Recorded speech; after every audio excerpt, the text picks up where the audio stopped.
Let's go to the Trustometer. Christian McCaffrey is first up on the Trustometer. Tim, obviously. Next. The knee. I'm starting Christian McCaffrey. 100%. No doubt. 10. It's more of a 9. 9's fine. Deshaun Watson. He has Houston, Cincinnati, Baltimore, the Saints, and the Commanders in his next 5 games before Pittsburgh in Week 18. Not the best schedule on paper, not the worst. What's our Trustometer level on Deshaun Watson? For this week, I feel like it's like a 5. You shouldn't want to start Deshaun Watson. The excitement of going with Deshaun Watson, knowing what he's done in the past, should be muted because it's Houston. They should be able to run, and he hasn't played in a long time. So you've got to figure that there will be at least a quarter to a half of rust that he has to knock off before he really gets moving. I think he'll be okay, and I think he'll have some very good games as the season moves on. But I'm not starting him like as a top 10 guy immediately. I'm not ready to do that. Yeah, 4. I would start him over Rodgers and Brady.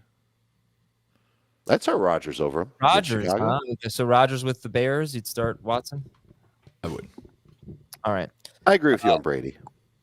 Yeah, the Browns, it was interesting because the Browns are usually bottom 5 in pass attempts. They're 18th in pass attempts per game this year and still 5th in rush attempts per game, but they give up the 3rd most points in football. But they don't this week. No, right. They are, that's a better situation for Watson, I suppose. They do run the ball a lot, but they're also throwing it a decent amount. And Deshaun Watson has been, on a per-game basis, in 4-point per passing touchdown leagues, he has been number 4, and number 6 in his past 3 seasons, and number 6, and number 6 in 6-point per game, 6-point touchdown pass. That's his per. Anyway, top 6. And then in his rookie year, I think he was number 1, but that was kind of a crazy season. He didn't play the whole year, right? No, he played 7 games, 6 starts, and he threw for 1,700 yards, 19 touchdowns in 7 games. Is crazy. All right, next up on the Trustometer is Marquise Brown / Rondale Moore. 0. They're not playing this week. This is the rest of season 1. Marquise Brown, Rondale Moore, Trustometer. It's hard to put Rondale Moore on the Trustometer until we know that he's back, but that's assuming 100% health for him. I would say a 6 or 7 for Marquise Brown and 1 number lower for Rondale Moore. I think it's scoring specific. I think they're probably the same number in PPR leagues, and Brown would be 1 number higher in non-PPR, and I'm in the same range as Heath on these guys. What was it again? What was it? 6 or 7. For both of them? Or 5 or 6. Let's call them both 6s in non-PPR. Full PPR. And 7 from Rondale in full PPR. Boy, it's so interesting because Marquise Brown was basically their slot receiver last week. He was. That was interesting. And don't think that's going to happen. I think he's going to be outside. They've played 12 games. The most yards for the 3rd best receiver on the team has been 55. Can we count Zach Ertz as the 3rd best receiver? Yeah. Okay. I looked at the number 3. I looked at the top 3 receivers just by yards, not by fantasy points, because there are touchdowns obviously involved. But top 3 receivers in every game, and the most by the number 3 guy was what did I say, 55? You said 55. 35 range.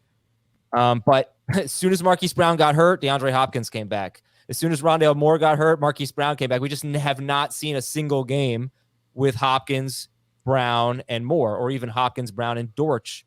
So it will be interesting. Also, Kyler Murray, did you guys realize he is like 2nd to last in the NFL? 3rd to last in the NFL in yards per attempt this year. Yikes.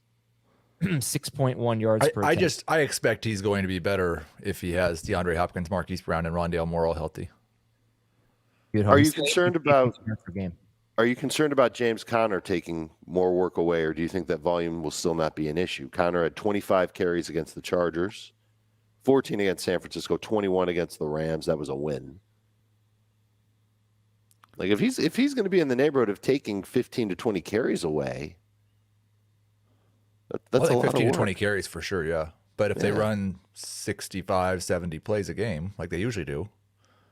You think, all right, 50 pass attempts per game for Kyler? No, 40 pass attempts, 25 rush attempts. Is that where they've been all year? Is that what their averages are? They throw a ton. They've thrown the 4th most pass attempts in the game per game in the NFL. Kyler's averaging 39 per game. I don't know what their total rush attempts is. I can get it right here. 39 per game is gonna be pretty good, you know. That then.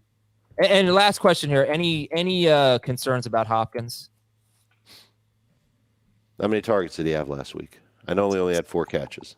6. Brown had 8. Yeah, Weird.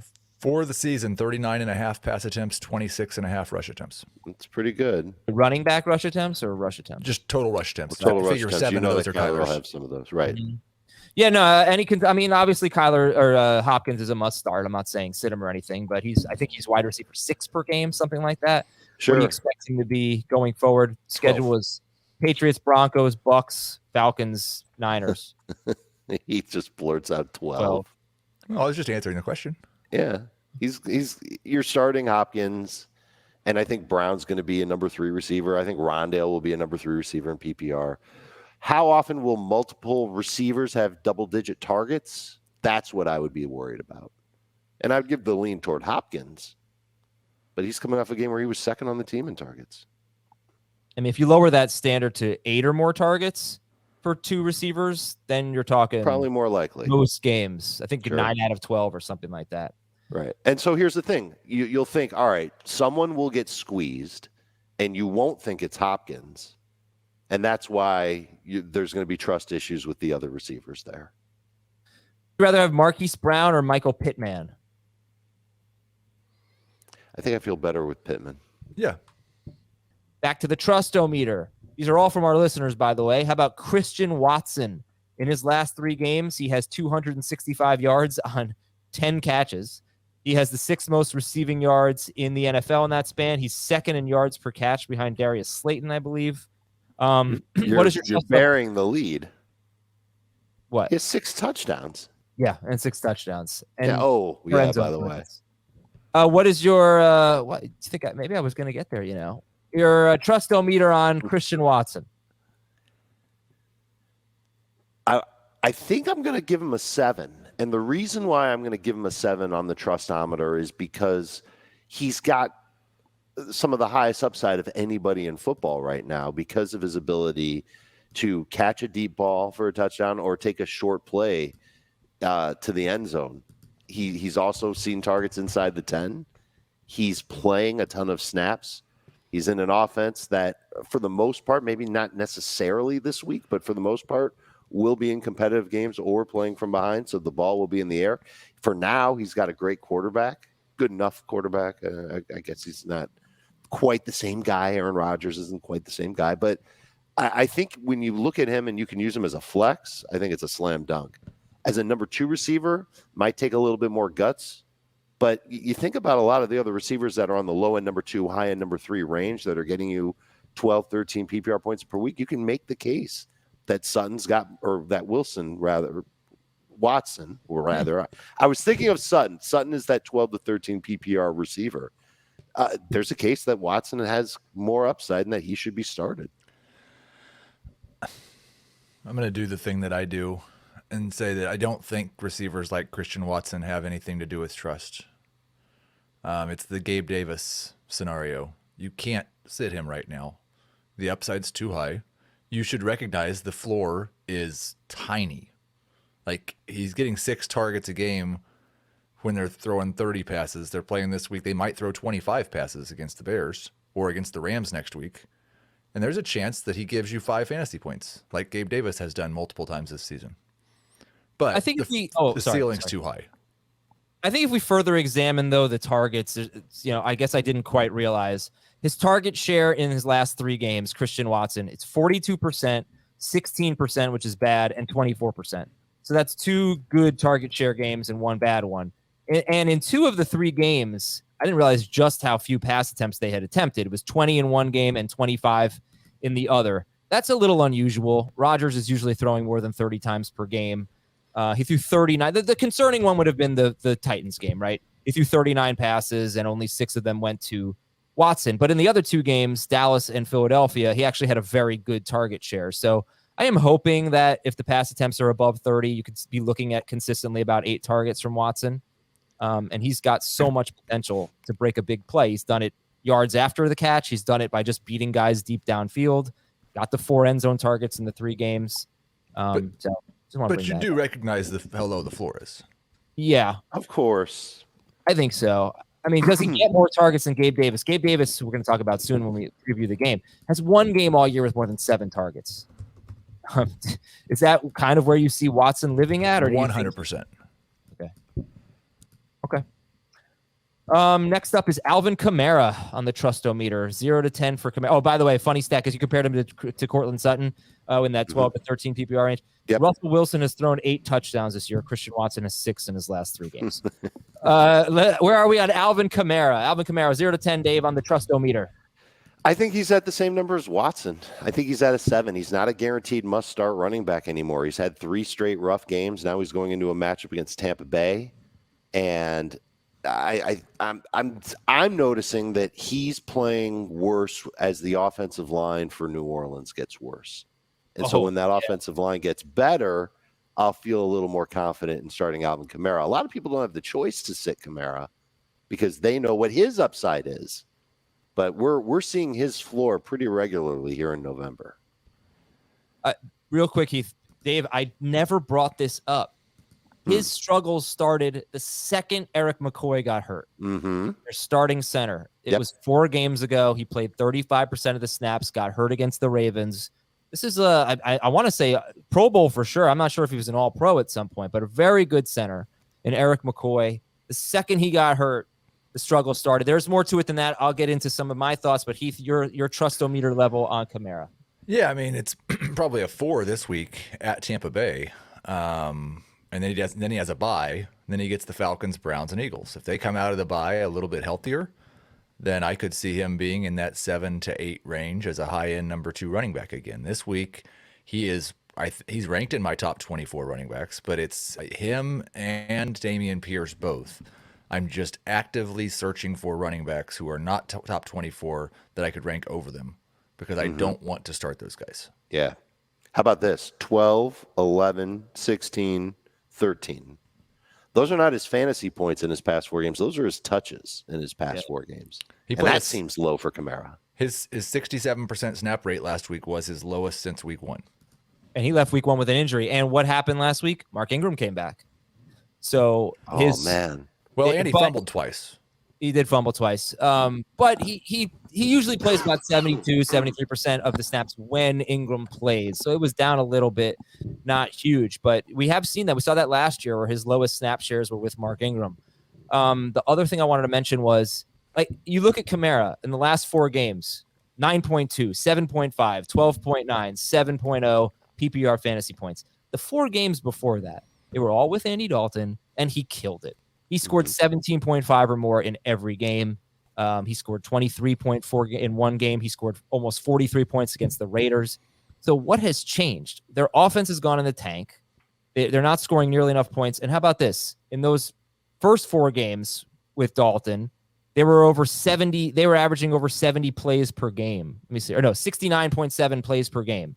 In their last 4 games, 51 plays per game. Well, also, those first 4 games were against Seattle's defense back when they weren't very good. I think, did the Bengals have DJ Reader for that game? No. Did not have DJ Reader for that game. Against the Cardinals, who are awful. Against the Raiders, who are awful. The last 4 games have been against Baltimore, Pittsburgh, the Rams, and the 49ers. Mm-hmm. Yeah, all factors. Yep. Okay.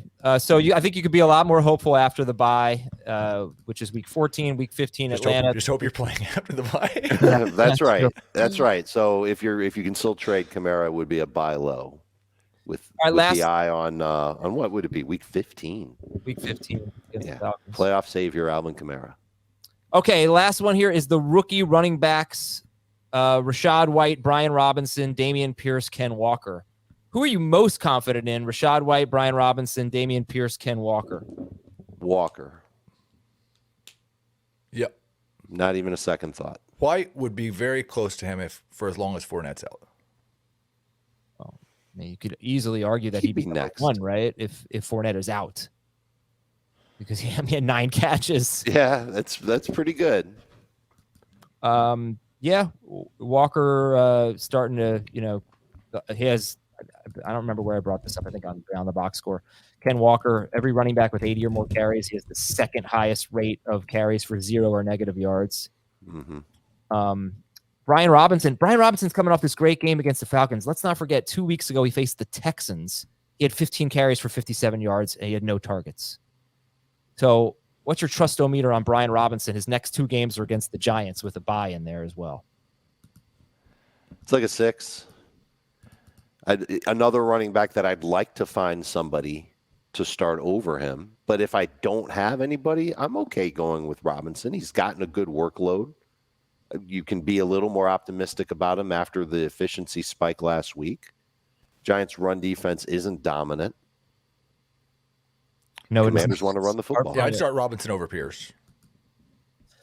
And let's talk about Pierce then, because obviously, it's only clouded, I think, by the Cleveland matchup. If he had a bad matchup this week, it'd be so easy to run away from him. The last 2 games, he has 15 carries for 16 yards, and he has 5 catches for 17 yards, but faced 2 defenses that have done very well against running backs, Washington and Miami. Now he gets the Browns. So, Heath, I think you're probably trying to stay away, based on everything I've heard, trying to stay away from him anyway, Dameon Pierce, but let's talk about him this week against the Browns. He's a 4 or so. He's a high-end flex still, just because it's hard to discredit everything he did before the last 2 weeks. It's just the last 2 weeks have been so miserable, and they've talked about how opposing defenses are just daring them to pass. They have decided, we are not going to let Dameon Pierce beat us. We bet your quarterback can't either, and they've been proven correct. But it is a good matchup, and the Browns could, with Pierce and with the Browns, it could be one bad run fit from the Browns, and Dameon Pierce houses it, and it was a good day. Dave? I'm nervous about starting Pierce because of how he's played. But there is a scenario that could play out where he is the main back and there is no Rex Burkhead. Daria Gumbawale, who kind of stole a short yardage touchdown last week from Pierce, ends up playing in the passing downs role. I don't think they want Ogunbowale to take much work away from Pierce. I'm a little encouraged, and I think the Texans might view this game as their pseudo Super Bowl. They're getting their former quarterback back. Everybody in Houston's going to be paying attention. They're buzzing about it. My dad, who doesn't pay attention to football as much as most people do, first thing out of his mouth was, yesterday when I talked to him on the phone, how bad is Deshaun Watson going to kill the Texans this week? And so I told him what I thought was going to happen, which is like 225-2. And he goes, don't be surprised if the Texans step up to take him down. Like, he just, I don't know where his mind was at, but he's hearing about it, and he stays home all day in Galveston. So I think the Texans defense will be motivated, and I think the offense will be too. It would not surprise me if Dameon Pierce was a number 2 running back this week. Before we take a break and talk about the Patriots and the Bills on Thursday, are there any other players that you are losing trust in, gaining trust in, that you want to talk about? Open-ended question there, sorry. There are. Yeah, there's a lot for me. I think that whole... I think when you talked about Garrett Wilson being the wide receiver 20 or top 20 guy, I just think there's so many wide receivers in that range that I have trouble trusting on a week-to-week basis, mostly because they're playing with bad quarterbacks. And it's Wilson, it's Olave, it's Pittman, it's guys like that. And I think, it's hard to have enough wide receivers where you can sit them. But yeah, I mean, two guys that come to mind that have gained trust over the last couple of weeks are David Montgomery and Chris Godwin. Mm-hmm. Oh, yeah, Godwin. Those are great calls. Why Montgomery? Why Montgomery? Because he's getting the touches, and he just ran fantastically against the Jets, and now he's facing the Packers and the Eagles, who haven't been any good against the run. Last time he played the Packers, he had 136 yards on 17 touches. And that was back when he was sharing with Khalil Herbert. Right. Herbert being out has been great for Montgomery. Sure. Right. Yeah, what happens if and when Herbert comes back? It's so easy to trust Montgomery now, but what happens if there's another guy there? Obviously, it's not going to be a good thing, but we'll jump off that bridge when we get to it. He only played 68% of the snaps last week. So, the way he's Which playing is where right he now, was playing. Honestly, I'm sorry to interrupt you, Heath, but that's what he was playing with Herbert, too. Yeah, but he was getting he gets almost every carry now. Herbert was getting, probably 8-10 carries. Mm-hmm. All right. Okay. Thank you, Heath.